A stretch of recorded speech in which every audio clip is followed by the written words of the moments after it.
देखिए, कृपया ध्यान दीजिए, इस चैप्टर में आपको एक पॉइंट ऐसा है जिसका कैलकुलेशन आपको बहुत मायने रखेगा सवाल को सही बनाने में, और परीक्षा में पूछता भी है इसी टाइप के प्रश्न कि किसी भी गैर व्यापारिक संस्था के लिए वर्तमान वर्ष का चंदे की राशि की गणना कीजिए। मतलब एक गैर व्यापारिक संस्था जो होती है वो आपको चंदा, दान, अनुदान इसी सब पर चलती है, क्योंकि उसको कहीं बाहर से कोई खास रकम तो नहीं मिलता है। जनरली कोई अगर सदस्य है तो सदस्यता शुल्क मिलता है। अगर मान लीजिए आम समाज से चंदा इकट्ठा करती है तो चंदा मिलता है, या कोई आकस्मिक आके एकाएक कोई दान दे दे। कोई फिक्स आमदनी नहीं ना है कि हर महीना हर साल आता ही रहेगा।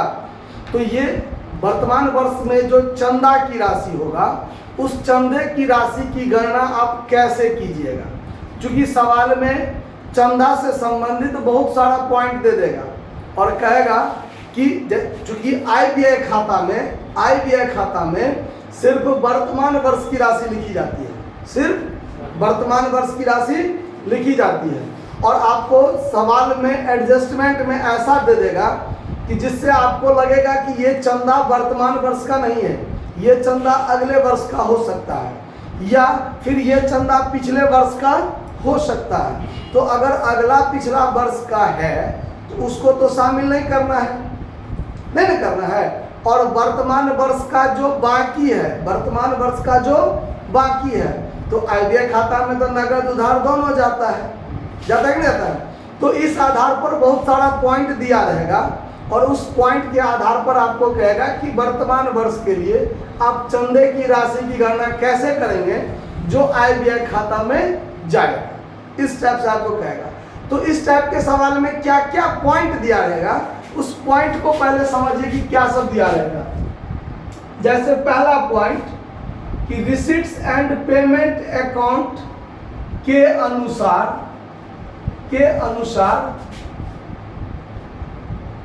कुछ चंदा पाया, ऐसा लिखा रहेगा। जो भी दाम दिया हो, जो भी अमाउंट दिया हो, मान के चलते हैं जैसे हम अमाउंट लिखिए के काम करते हैं कि 1 लाख रुपया रिसीट एंड पेमेंट अकाउंट के अनुसार आपको दिया रहेगा कि 1 लाख रुपया चंदा पाया। 1 लाख रुपया चंदा पाया का मतलब कि प्राप्ति भुगतान खाता ये कहता है कि सिर्फ नगद में हुआ होगा, सिर्फ नगद में हम प्राप्त किए होंगे, चाहे पिछले वर्ष का हो, चाहे अगले वर्ष का हो, चाहे किसी भी वर्ष का हो, चाहे वर्तमान वर्ष का हो। मतलब नगद में पाया तो नगद में पाया, इतना क्लियर है बात। और इस वर्ष का मान लीजिए हम नाम भी दे देते हैं आपको कि हमारा 2023 वर्ष है। मान लीजिए कि रिसीट एंड पेमेंट 2023 ईस्वी में जब हम बनाए तो हम 1 लाख रुपया चंदा पाया, ये मान के चलते हैं, ठीक है। उसके बाद इसमें आपको क्या दिया रह सकता है और पॉइंट कि देखिए 2023 वर्ष यानी दिसंबर 2023 को बकाया चंदा कितना, मान लीजिए 50,000। समझ में आ रहा, इस बात को समझने में नहीं कोई दिक्कत। अच्छा, और आपको क्या कह देगा इसमें 2 डेट दे देगा आपको, और आइटम का लिख देगा ऐसा बकाया चंदा, तारीख दे देगा आपको अलग से कि 31 दिसंबर नहीं, मान लीजिए हम जनवरी लिख लेते हैं, 1 जनवरी 2023 को, 1 जनवरी 2023 को 10,000, और बकाया चंदा 31 दिसंबर 2023 को। अच्छा, ये तो लिखिए दिए हैं, इसको लिखने की जरूरत नहीं है। और अग्रिम चंदा आपको लिख देगा ऐसा कि 31 दिसंबर 2022 को, या इसी का डेट आपको ऐसा भी लिख सकता है 1 जनवरी 2023 को। इसके दोनों डेट सेम माना जाएगा। पिछले साल का अंतिम दिन और वर्तमान साल का प्रथम दिन, लगभग बराबर है। तो उस दिन आपको अग्रिम चंदा दे देगा, मान लीजिए 20,000, ठीक है। और फिर आपको ऐसा दिया रहेगा कि अग्रिम चंदा 31 दिसंबर 2023 को मान लीजिए 30,000, ऐसा। इतना बात मान लीजिए सवाल में दिया रहेगा। और एक पॉइंट रह सकता है किसी सवाल में कि वर्ष 2023 का चंदा 2022 में ही प्राप्त कर लिया गया, ठीक है।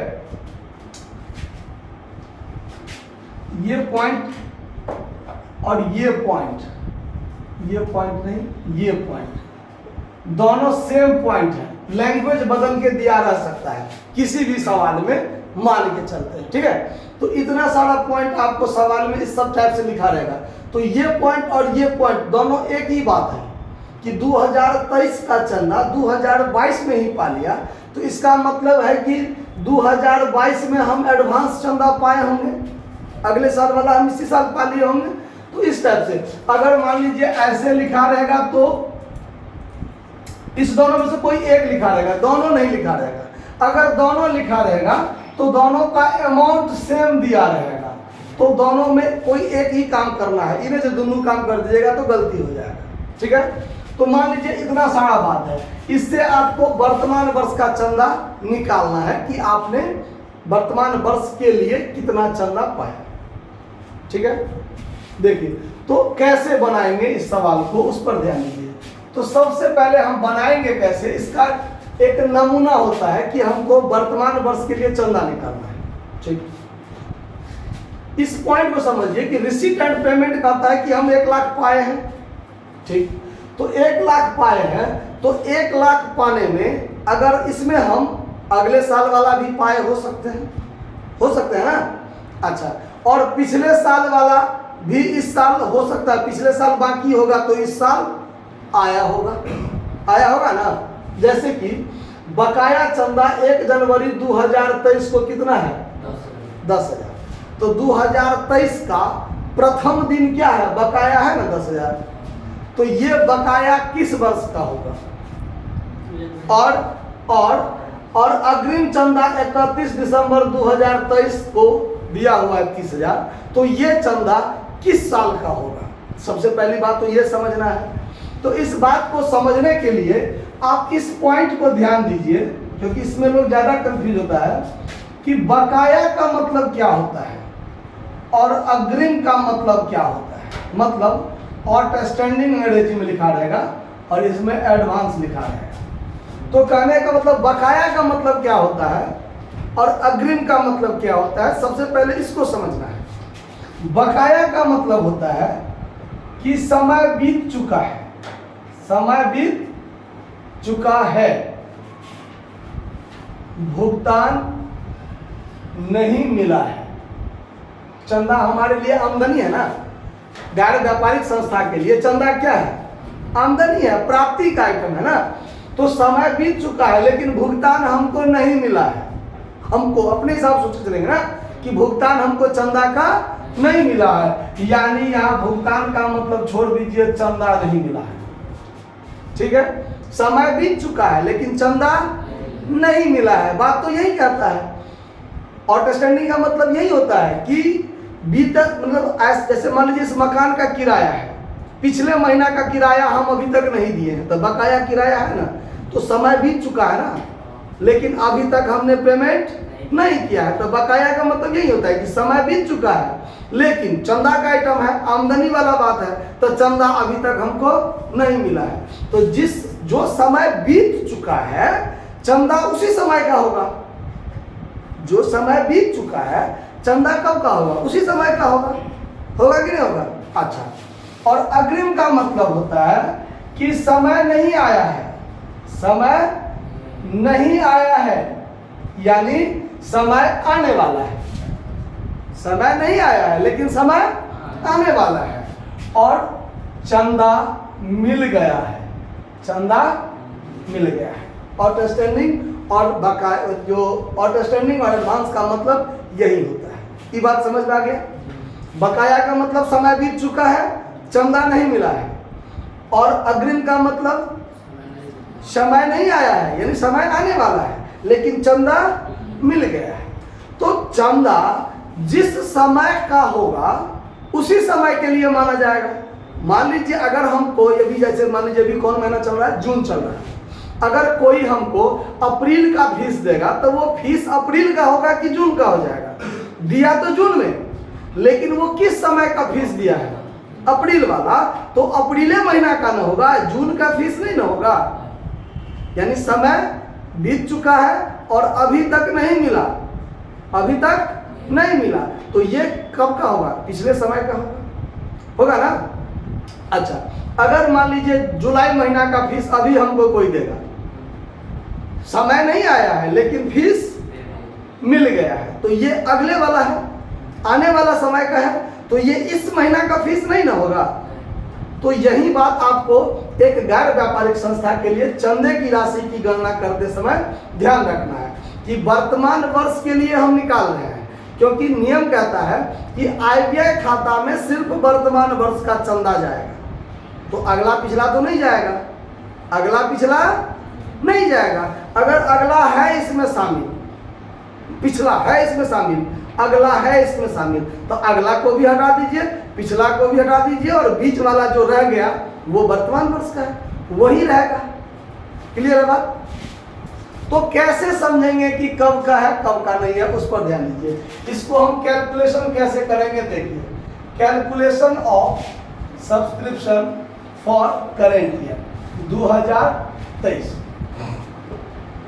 सबसे पहले क्या लिखेंगे हम लोग इसमें, पार्टिकुलर अमाउंट समझ आइएगा। सबसे पहले लिखेंगे यहाँ पर कि total subscription received during 2023 1 lakh रुपया, ठीक है। तो यहां पर आपने टोटल सब्सक्रिप्शन जो ड्यूरिंग 2023 यानी 2023 के दौरान हमने कितना प्राप्त किया, 1 लाख रुपया प्राप्त किया। तो 1 लाख तो सबसे पहले हम लिख लेंगे, लेकिन इसमें पिछले वर्ष वाला भी शामिल है और अगले वर्ष वाला भी शामिल है। कैसे और क्यों शामिल है उसको समझिए। अब यहां देखिए, आईबीआई खाता कहते हैं ये किस वर्ष का है, 31 दिसंबर 2023 को बकाया चंदा 50,000 बकाया है ना, 50,000। ये बकाया किस समय का बकाया है, 31 दिसंबर 2023 को बकाया है। तो 31 दिसंबर 2023 कौन सा वर्ष बीता है, 2023 हमारा करंट वर्ष बीता है, करंट ईयर में हमारा बीता है अभी। तो ये जो 50,000 बाकी होगा किस वर्ष का बाकी होगा, वर्तमान वर्ष का बाकी होगा। ये बात समझिए। बकाया का मतलब समय बीत चुका है और अभी तक प्राप्त नहीं हुआ है। तो 31 दिसंबर 2023, चूंकि हमारा वर्तमान वर्ष 2023 के लिए काम कर रहा है, तो 2023 वर्ष का 50,000 बाकी है, और 2023 वर्ष का 50,000 बाकी है, तो प्राप्ति भुगतान खाता वाला में तो ये शामिल नहीं होगा, नहीं ना होगा। लेकिन आय व्यय खाता क्या कहता है कि वर्तमान वर्ष का होना चाहिए, चाहे नगद हो चाहे उधार हो, आपको होना चाहिए, लिखना चाहिए, कहता है ना। तो इसका मतलब ये 50,000 हमको जोड़ना पड़ेगा कि नहीं जोड़ना पड़ेगा, जोड़ना पड़ेगा। तो यहाँ पर हम क्या करेंगे, ऐड करेंगे। क्या ऐड करेंगे, तो outstanding subscription, outstanding subscription at the end of year, at the end of year, यानी साल के अंतिम दिन बकाया है, साल के करंट ईयर का अंतिम दिन बकाया है। तो वर्तमान वर्ष का बकाया होगा ना, बकाया का मतलब समय बीत गया, प्राप्त नहीं हुआ। तो वर्तमान वर्ष के अंतिम दिन यदि बकाया है, इसका मतलब बीता तो वर्तमान वर्ष है, तो ये चंदा तो वर्तमान वर्ष का बाकी होगा। और वर्तमान वर्ष का नगद हो चाहे उधार लिखाएगा तो लिखाएगा। इसीलिए इस 50,000 को यहाँ क्या किया जाएगा, जोड़ा जाएगा। क्या किया जाएगा, जोड़ा जाएगा। आया बात समझ में। तो ये पॉइंट ऐसा अगर किसी सवाल में रहेगा तो दिक्कत नहीं होगा। दूसरा पॉइंट देखिए, फिर लिखा हुआ है बकाया चंदा, फिर लिखा हुआ है बकाया चंदा, और ये बकाया चंदा कब का बाकी है उस पर ध्यान दीजिए। 1 जनवरी 2023, 1 जनवरी 2023, या यहाँ पर ऐसा भी हो सकता है 31 दिसंबर 2022, ऐसा भी हो सकता है। ठीक है, क्या लिखा हुआ, दोनों डेट रह सकता है, ध्यान रखिएगा। 31 दिसंबर 2022 यानी पिछले साल का अंतिम दिन, पिछले साल का, या 1 जनवरी 2023 वर्तमान वर्ष का प्रथम दिन, दोनों सेम बात हो जाएगा। आया बात समझ में? अच्छा, तो बकाया चंदा, बकाया चंदा वर्तमान वर्ष के प्रथम दिन बाकी है, तो बीता कौन सा वर्ष है? अगर इस डेट के अनुसार 1 जनवरी 2023 को बकाया है, तो ये बकाया किस वर्ष का बकाया होगा? पिछला वर्ष का होगा बकाया कि वर्तमान वर्ष का? वर्तमान वर्ष का बकाया होगा, पिछला वर्ष का बकाया होगा। क्यों? तो बकाया का मतलब अब ये बताए हैं कि जो समय बीत गया प्राप्त नहीं हुआ, समय बीत चुका है, चंदा नहीं मिला है। किस तारीख को? 1 जनवरी 2023 को, मतलब जो वर्तमान वर्ष है मेरा 2023, और वर्तमान वर्ष के प्रथम दिन बाकी है, तो क्या वर्तमान वर्ष बीता होगा? अभी कौन सा वर्ष बीता होगा? पिछला वर्ष में बीता होगा। तो 1 जनवरी 2023 को यानी वर्तमान वर्ष के प्रथम दिन यदि बाकी है, तो ये बाकी वर्तमान वर्ष का बाकी नहीं है, ये पिछले वर्ष का बाकी है। क्लियर बात समझना? और ये बाकी है, तो ये बाकी इसमें से घटेगा। क्यों घटेगा उस पर ध्यान दीजिए। अगर मान लीजिए आप हमको, आप पर मान लीजिए हमारा पिछले साल का भी फीस बाकी है, मान के चलते हैं ये जनवरी महीना है, मान के चलते हैं ये जनवरी महीना है, और आप हमको जनवरी महीना में फीस देने आइएगा, और आपका पिछले साल दिसंबर का, नवंबर का भी बाकी है, तो पहले आप कौन सा साल का फीस दीजिएगा हमको? पहले पिछले साल का फीस दीजिएगा, तब ना वर्तमान साल का फीस दीजिएगा। तो ये जो वर्तमान साल के प्रथम दिन बाकी है, और वर्तमान वर्ष में 1 लाख चंदा मिला है, तो वर्तमान वर्ष में जो 1 लाख चंदा मिला है, उसमें पहले आप हमको पिछले साल का दिए होइएगा, तब वर्तमान वर्ष का दीजिएगा ना। ऐसा तो नहीं होगा कि वर्तमान वाला दे दीजिए, पिछला वाला दूर दे रहेगा, ऐसा तो नहीं होगा। आपको चंदा देना है तो पहले पिछले साल वाला चंदा दीजिए, और तब करेंट ईयर वाला दीजिए। और प्राप्ति भुगतान खाता कहता है कि सिर्फ नगद है, चाहे पिछले साल का हो, चाहे वर्तमान का हो, चाहे अगले का हो, कोई मतलब नहीं, नगद होना चाहिए। तो नगद तो 1 लाख मिला है, लेकिन वर्तमान साल के प्रथम दिन बाकी है, तो ये पिछले साल का बाकी होगा। और इस साल में जो 1 लाख मिला है, उसमें पहले पिछले साल वाला मिला होगा, तब करेंट वाला मिला होगा। इसका मतलब ये जो बकाया चंदा 10,000 है, जो पिछले वर्ष का बाकी है, वो इस साल हमको मिल गया होगा 1 लाख में। और आयव्यय खाता में सिर्फ वर्तमान वर्ष वाला होना चाहिए, पिछला वर्ष वाला, तो ये 10,000 इसमें से क्या हो जाएगा? घट जाएगा। क्यों घटा, ये बात समझे? साल के प्रथम दिन यदि बाकी हो, साल के प्रथम दिन यदि बाकी हो, तो वो बाकी पिछले वर्ष का माना जाता है, और वो पिछले वर्ष का बाकी जो है, अब वर्तमान वर्ष में जब चंदा मिलेगा, तब पहले पिछला मिलेगा, तब वर्तमान वाला मिलेगा। तो इसीलिए उस वर्तमान वाला टोटल में पहले पिछला वाला शामिल है, तो वो पिछला वाला क्या कर देंगे? घटा देंगे। तो इसीलिए यहाँ पर लेस किया जाएगा। क्या? तो फिर लिखेंगे आउटस्टैंडिंग सब्सक्रिप्शन, यही चीज, लेकिन in the beginning of year, in the beginning of year. अगर आपको दिक्कत हो इतना बात समझने में, तो बस बात को समझ के रखिए, और इतना नहीं लिखना है, इसके बदले में आप अंतिम दिन लिख दीजिए, 31/12/2023 लिख दीजिए, तो साल के अंत में हो गया ना। यहाँ in the beginning of year आपको नहीं लिखना है, तो 1 जनवरी 2023 लिख दीजिए ना, तो साल के प्रथम दिन हो गया ना, कोई दिक्कत? तो साल के प्रथम दिन बाकी है, तो पिछले वर्ष वाला बाकी होगा, तो घट जाएगा। साल के अंतिम दिन बाकी है, तो वर्तमान वर्ष वाला बाकी होगा, तो वो जुट जाएगा। ठीक है। और ये घटेगा क्यों? तो पिछले साल वाला बाकी है इस साल, तब पहले इस पिछले साल वाला मिला होगा तब इस साल वाला मिला होगा। तो ये 10,000 जो है, ये 10,000 इसमें क्या होगा? शामिल होगा, इसीलिए उसको क्या कर लेना है? घटा लेना। समझ में आया बात? उसके बाद ये पॉइंट का चर्चा हो गया आपको। अब इस पॉइंट पर आइए। अच्छा, ई नहीं हुआ है अभी ना, अब ई हो गया है। अब इस पॉइंट पर आइए। अग्रिम चंदा साल के प्रथम दिन एडवांस है और अग्रिम चंदा साल के अंतिम दिन एडवांस है। दोनों बात है ना। 1 जनवरी 2023 चाहे 31 दिसंबर 2022 एडवांस, 31 दिसंबर 2023 साल के अंतिम दिन एडवांस। दोनों है बात, दोनों एडवांस है, लेकिन किसको जोड़ना है किसको घटाना है उस पर ध्यान दीजिए। एडवांस का मतलब क्या बताया? समय नहीं आया है लेकिन चंदा मिल गया है। अब देखिए 1 जनवरी 2023 को एडवांस है 10 कितना रुपया? 20,000 रुपया 1 जनवरी 2023 को। अब यहाँ ही बात सोचिए, समय तो अभी 2023 नहीं आया है, पूरा साल बाकी है ना। समय बीत गया, आ गया, बीत गया है ना, बीता है, आने वाला है। 2023 पूरा भी आने वाला है। या 31 दिसंबर 2022 पिछले साल का अंतिम दिन, 20,000 रुपया एडवांस है। तो इस समय के अनुसार आने वाला समय कौन सा है? 2023। और 31 दिसंबर 2022 को हम 20,000 एडवांस पा लिए हैं।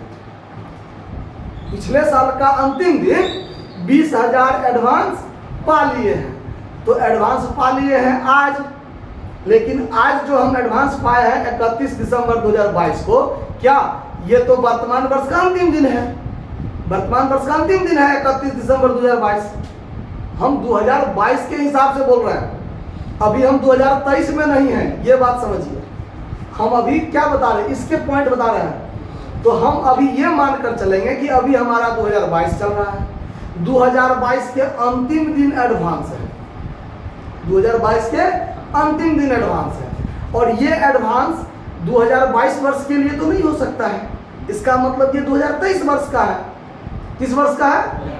2023 वर्ष का है। तो ये एडवांस 2023 वर्ष वाला है। तो 2023 वाला तो हम गणना कर रहे हैं, 2023 वाला क्या कर रहे हैं? तो इसमें जुड़ना चाहिए ना। और इसी पॉइंट का मतलब है ये पॉइंट कि वर्ष 2022 का चंदा 2023 का चंदा 2022 में ही क्या कर लिया गया। इसका मतलब अगर वर्तमान वर्ष वाला चंदा पिछले ही वर्ष पा लिए तो पिछले वर्ष के लिए तो एडवांस होगा, लेकिन वो वर्तमान वर्ष वाला चंदा होगा ना, होगा कि नहीं होगा? तो ये क्या वर्तमान वर्ष में क्या होना चाहिए?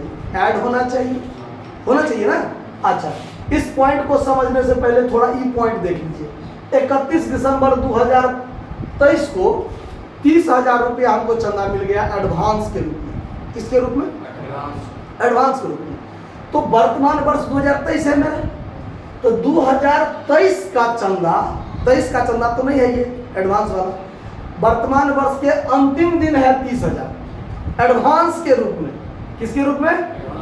तो ये बात क्या कहता है? ये बात कहता है कि ये जो एडवांस चंदा है ये 2023 का चंदा नहीं है। क्यों?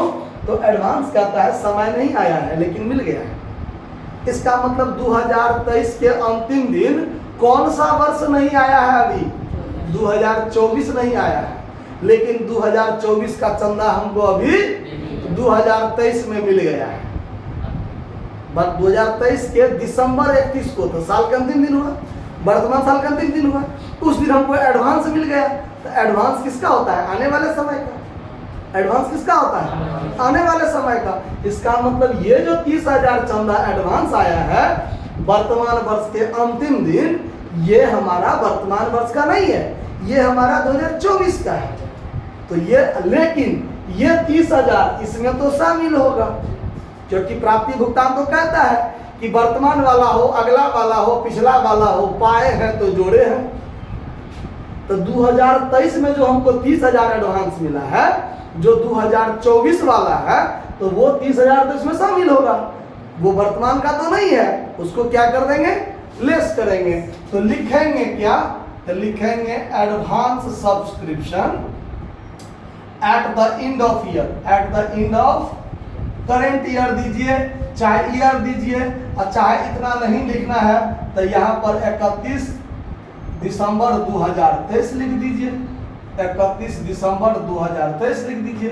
एक ही बात हुआ, हम डेट लिख दीजिए तो साल के अंत में ना हुआ, समझ में आया बात। और ये 30,000 यहाँ क्या कर देंगे, लेस कर देंगे, ठीक है। अब देखिए 2023 के अंतिम दिन एडवांस, तो वर्तमान वर्ष का नहीं ना हुआ, अगले वर्ष का हुआ ना। वैसे ही यदि पिछले वर्ष के अंतिम दिन एडवांस है, पिछले वर्ष के अंतिम दिन एडवांस है, तो वो एडवांस पिछले वर्ष के अगले वर्ष होगा। पिछले वर्ष का अगला वर्ष तो वर्तमान वर्ष होता है, वर्तमान वर्ष का अगला वर्ष अगला वर्ष, 2023 का अगला 24 और 2022 का अगला 2023। अगर 2022 के अंतिम दिन एडवांस है तो वो एडवांस किस वर्ष का होगा, 23 का होगा। तो यानी 2023 वाला चंदा 2022 में पाए थे, लेकिन वो चंदा तो वर्तमान वर्ष का है, तो वर्तमान वाला में जोड़ेंगे ना। तो लिखेंगे क्या, यहाँ भी ऐड करेंगे और लिखेंगे कि advance subscription, advance subscription in the beginning of year, in the beginning of year. अगर आपको इतना नहीं याद रहेगा तो यहाँ 1 जनवरी 2023 लिख दीजिए, और चाहे 31 दिसंबर 2022 लिख दीजिए, एक ही बात हुआ, समझ में आया बात। और वो जो है कितना 20,000, वो 20,000 इसमें क्या कर दीजिए, जोड़ दीजिए। तो कौन सा आइटम कहाँ जोड़ेंगे और कौन सा आइटम कहाँ घटाएंगे, ये बात समझ में आया।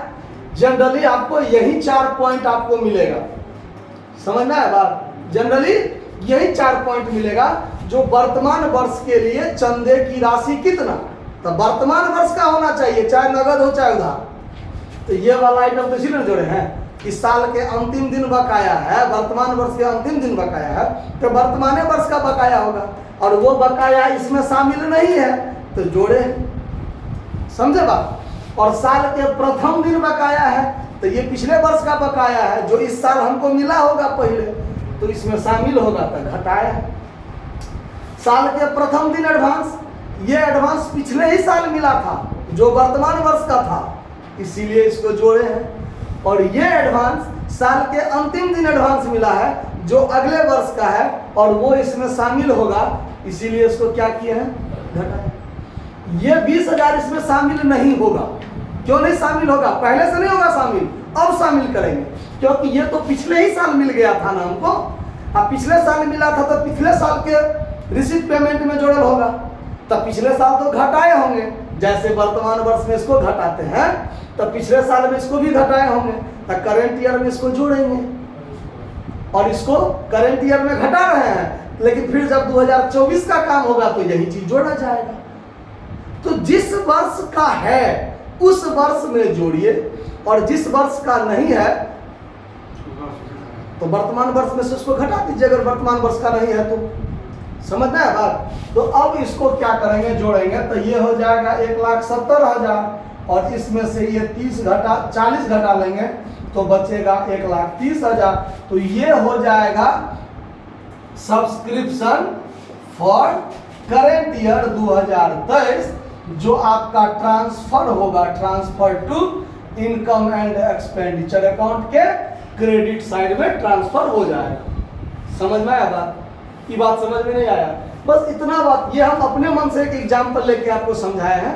इसी टाइप का जब सवाल बनाएंगे हम लोग तो बस इसी बात को ध्यान रखना है, समझ में आया बात। कोई दिक्कत इस बात को समझने में, तो इसको नोट कर लीजिए अगर नोट करना है तो, नहीं अगर समझ गए हैं तो अच्छी बात है। इस पर हम लोग प्रैक्टिकल तो बनाएंगे ही, है ना। चलिए धन्यवाद।